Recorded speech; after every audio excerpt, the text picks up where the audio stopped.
sehingga tidak terjadi lagi misalnya pada dibangun kawasan air manis dipromosikan, akhirnya tumbuh di situ premanisme, ya, parkir ini segala macam. Nah, mumpung ini Pak Wali Siloke ada di sini, saya kan belum tahu peta Siloke itu. Kalau bisa kita desain, ya, menurut saya perlu kita pergi ke Halong Bay atau yang lain-lain itu, disiapkan satu kawasan akses masuk utamanya mana, ya, ke Siloke itu. Kemudian didesain di situ untuk terminal, kemudian semacam pasar kuliner macam itu. Kendaraan tidak boleh lagi masuk sembarangan, hanya di terminal itu, di parkir yang kita siapkan itu. Nah, di dalam nanti untuk akses kemana-mana, objek yang kita jual itu bisa badan usaha milik nagari atau bersama kabupaten menyediakan angkutan-angkutan ke dalam itu. Jadi tidak ada persoalan orang pakang parkir atau segala macam di situ, dan lingkungan juga terjaga, dan semua orang membuat aktivitas. Jadi mungkin perlu disiapkan mulai sekarang master plan-nya, grand design dari kawasan Siloke itu. Sebelum berlanjut dan nanti sudah terkenal, sudah ramai kan sana, sudah sulit kita kendalikan. Ini penting menurut saya. Terima kasih. Assalamualaikum warahmatullahi wabarakatuh.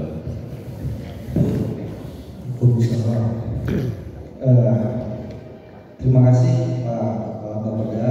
Jadi tim penilai utama. Nah, ini yang penting Pak Sekda. Penentuannya sama Pak Kapten sama BDT. Baik, kami mulai karena memang cukup banyak.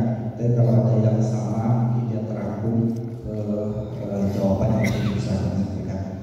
Pertama terkait dengan karena lebih terakhir ke pariwisata Siloke. Memang karena ini kan tema pembangunan Situ itu sangat berbeda. Geopark Siloke. Nah, tema ini yang kita terjemahkan ke dalam program kegiatan. Jadi selama satu periode kami ini seluruhnya itu adalah geopark. Mau itu pariwisatanya, mau itu bikin gorong-gorongnya, mau itu di pertaniannya, bahkan kePU-nya pun seluruhnya adalah kegiatan geopark Siloke. Walaupun lokasinya itu ada di Taman Baru, Sumber Kudus, dan semuanya. Terkait dengan master plan ini selesai tahun berapa ya? 2019 ya?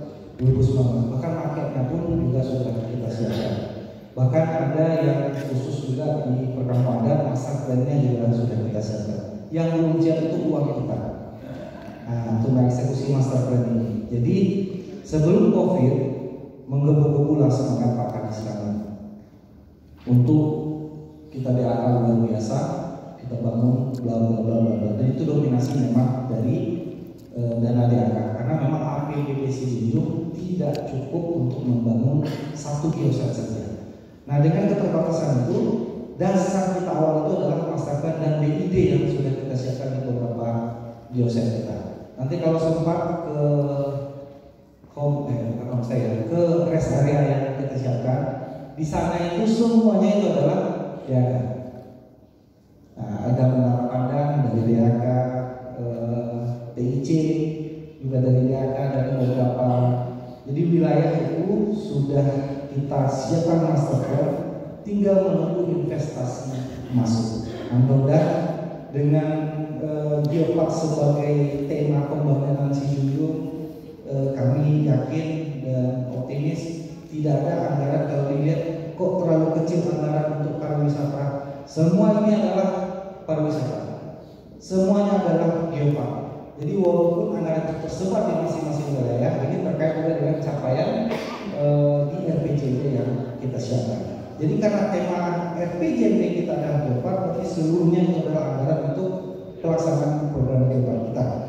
Berikutnya terkait dengan cara berkomunikasi dengan DPRD, ini memang cukup unik. Di Sijunjung kita berjalan sangat mulus dan tidak muncul hal yang tidak kita inginkan. Ini tidak terlepas dari komunikasi sebetulnya dengan beberapa kepentingan dan partai politik yang ada di kawan-kawan DPRD. Nah, Tidak ada hal yang kita sembunyikan sedikit pun dari kawan-kawan DPR. Anggaran si Jujur itu paling berkisar 1 triliun, lebih kurang, lebih sedikit. Nah, dengan anggaran yang terbatas, kalau ada yang kita sembunyikan, pasti dia cari-cari. Tapi kalau sudah kita sampaikan dia, ini loh kita, yang bisa kita belanjakan hanya sekian. Bagaimanapun kerasnya dia minta lebih, bahkan percaya tidak percaya, tahun 2022 kita memberikan paket itu hanya 500 juta, dan itu tidak cukup. Tahun ini mereka persiapan tahun politik, kita cuma berikan uang 1 miliar, yang isi cuma 500 kali kembali ke OPD, dan itu juga tidak cukup. Nah, ini tergantung bagaimana komunikasi mungkin termasuk Bapak dan kawan-kawan OPD teknis, tapi memang ada sedikit sentuhan mungkin dari pimpinan daerah. Mungkin kami juga sebagai punya fraksi di dalam, kalau tidak punya fraksi di dalam, bagaimana mengkomunikasikan apa yang mereka inginkan terhadap dengan sinkron program pencapaian RPJMD kita. Dan alhamdulillah di sini dulu yang keluar atau yang mereka jadikan pokok-pokok pikiran itu adalah pokok-pokok pikiran yang menunjang program pencapaian RPJMD kita. Rasanya tidak ada yang di luar itu. Bahkan mereka pun mau mengalokasikan kalau memang satu program tidak ada, potong salah waktu kami 52 juta suara. Itu terkait dengan pencapaian kita untuk pelaksanaan kegiatan olahraga tingkat provinsi Sumatera Barat. Berikutnya terkait dengan inovasi tadi, Bu Deti, memang secara umum belum mewakili karena memang mungkin kenapa inovasinya terlalu kecil, fokusnya hanya di Nagari Bukit Dua. Jadi memang kita sudah cek ke BPS, kita cari ternyata lokus yang daerah yang tingkat pendidikan yang paling rendah. Jadi itu yang kita angkat untuk mewakili inovasi kita. Tapi nanti ini bisa kita coba lebih generalkan dengan tema geopark kita. Ini mungkin bisa kita angkat di Siloke-nya, tapi mewakili seluruh kabupaten kota. Nah, mungkin ini aja yang mungkin bisa kita disesuaikan.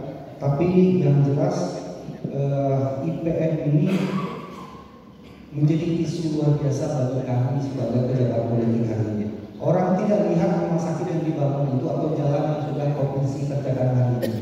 Sebagus apapun jalan, boleh dilihat di media sosial isinya apa? Aku tak karajo pemerintah ini, IPMC tak naik-naik dari ranking, bukan dari progres yang muncul. Jadi itu sebetulnya mendasari berarti kita harus mencarikan inovasi. Ayo kita fokus di IPM ini, walaupun IPM itu tidak hanya di sektor pendidikan saja, tapi mudah-mudahan masukan Bu Deti tadi, mohon bimbing kampung halaman untuk selalu bisa mencarikan bentuk lain inovasi. Nah, ini Bu kabar, contohnya Bu Deti yang fungsi gimana Bu? Jadi ini bisa mewakili artinya contoh bagi nasional anti kalah sejujurnya sama di Sumatera Barat. Jadi mudah-mudahan walaupun ini pertama bagi kami, ya tapi mudah-mudahan kita tidak terlalu mengecewakan kawan. Tapi yang jelas kita tetap fokus bagaimana membangun si Jujur dengan tema geopark kita. Memang ini unik sebetulnya. Temanya aja sudah mewakili seluruh kegiatan kita. Jadi tidak ada kegiatan di OPD itu yang tidak menunjang program geopark kita. Makanya komitmen inilah yang dinilai oleh tim UNESCO, komite KMGI ya, Komite Geopark Nasional Indonesia sebagai daerah yang paling berkomitmen dalam membangun geopark ini. Nah, disitulah asal kita awal rohnya kita bangun, dan mindset inilah yang kita masukkan ke dalam seluruh ASN dan lapisan masyarakat kita terkait dengan pemahaman terhadap geopark. Nanti boleh ditanya siapapun ketemu di jalan di wilayah kawasan geopark kita, coba tanya apa itu geopark dan sebagainya. Karena ada program-program geopark Stutu geopark dan beberapa atraksi yang mungkin nanti Kang Ridwan akan menjawab nanti untuk bisa menjelaskan. Karena kalau saya jelaskan sekarang nanti bisa sore kita selesai. Nah, nanti di lokasi nanti bisa akan disampaikan apa dan capaian apa dan apa dampak yang sudah masyarakat rasakan hari ini terhadap dampak yang sudah kita bangun itu di wilayah Siloke dan beberapa daerah penunjang kita. Berikutnya untuk PAD kita baru akan bergerak. Nah, terkait dengan PAD tadi kami juga bisa sampaikan informasi kepada kita semua terkait dengan migas kita. Tidak ada yang salah dengan migas atau persoalan dengan migas kita. Tapi migas itu belum ada yang beli, belum ada sumber uang masuknya. Jadi sekarang pemerintah provinsi dan kabupaten kita masih sharing anggaran untuk pembiayaan migas kita. Mudah-mudahan sebenarnya tahun kemarin, tapi karena waktu yang tidak cukup, kita akan menandatangani perjanjian pembelian itu antara migas kita BUMD dengan PGL. Nah, ini memang ada intervensi dari politik yang menekan untuk PGL ini mau membeli gas yang dari Sijunjung. Nah, kalau ini sudah berjalan, insya Allah sudah ada pemasukan PAD kita. Bahkan slotnya di anggaran itu sudah disiapkan, tapi nilainya masih sama. Nah, mudah-mudahan ini yang menjadi supporting ke depannya untuk penambahan PAD kita. Terkait dengan sumber-sumber pendapatan yang lain, Sijunjung itu kemampuan keuangan daerahnya rendah. Karena memang PAD kita di bawah 150 miliar. Nah, penyumbang terbesar nanti salah satunya adalah satu tumbuh pabrik yang kelapa sawit yang ada di Kamangbaru. Dan mungkin ada beberapa Karbindo Internasional, tambang batu bara yang dulu terbesar di Asia Tenggara yang ada di Kamangbaru itu sudah habis izinnya. Ternyata ada yang berminat akan membeli itu. Mudah-mudahan selisih dan pajak yang mereka bayarkan atau royalti kemarin itu juga bisa meningkatkan PAD Kabupaten Sijunjung. Dan semuanya akan kita sisir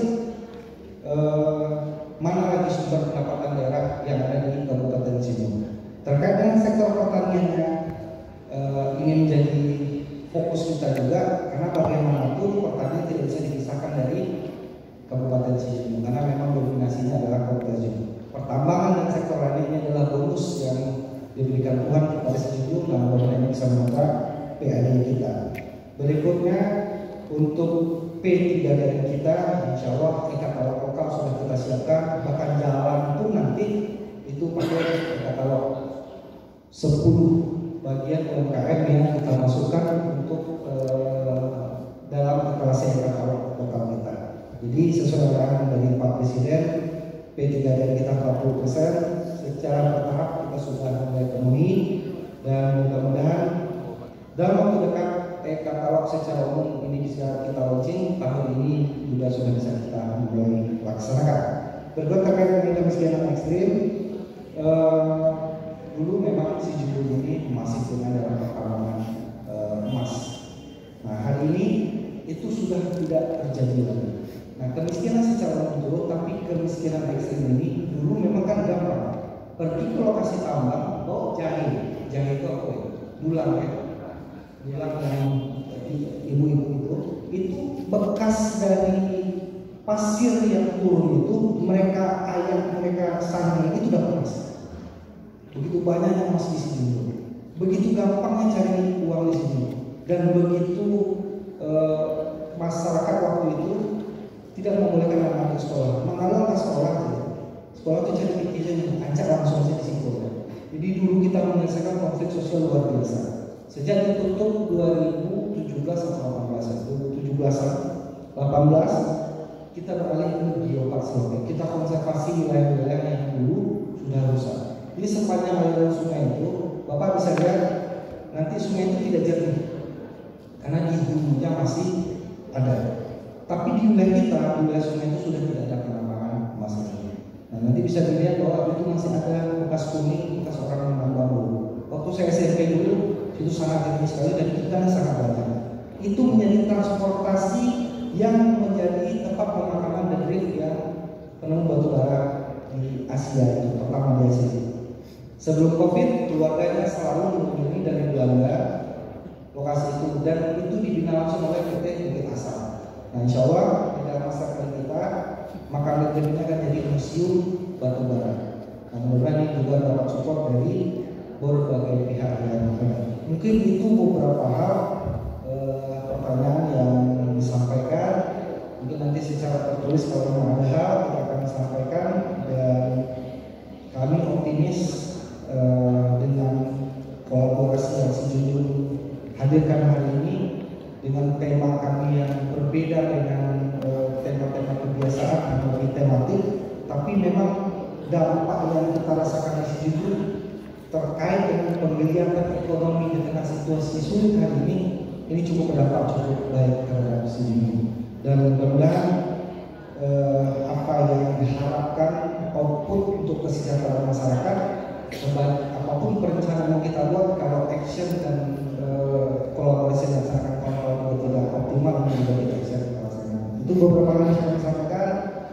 Terima kasih. Kami kembalikan ke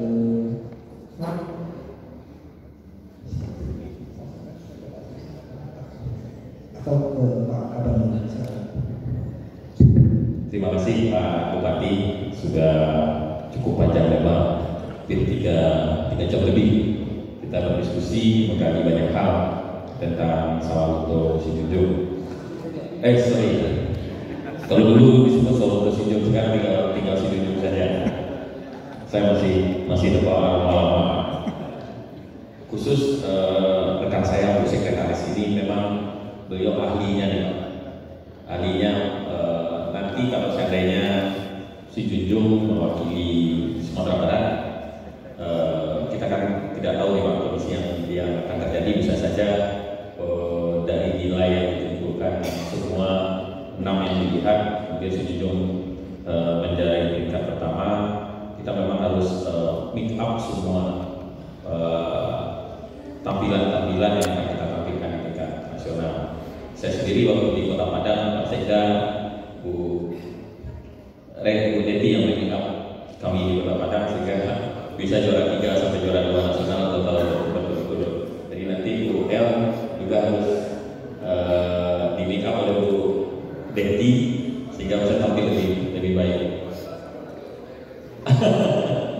Untuk di Presiden Selatan ya. Kami mohon maaf jika dalam diskusi ini Pak Bupati ada hal yang kurang pada tempatnya.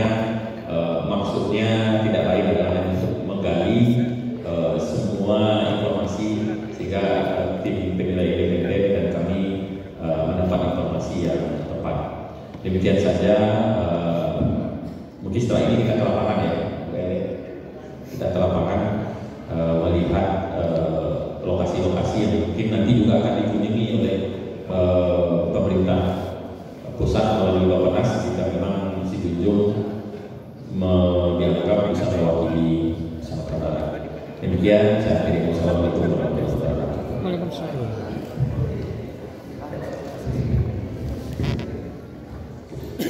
Terima kasih Pak Kepala Bapeda Provinsi. Aplaus kita berikan untuk Pak Bupati. Bapak dari tim penilai independen dan tim penilai utama, yang pasti yang 2 periode hari ini di sini saya Pak. Saya sudah periode Pak.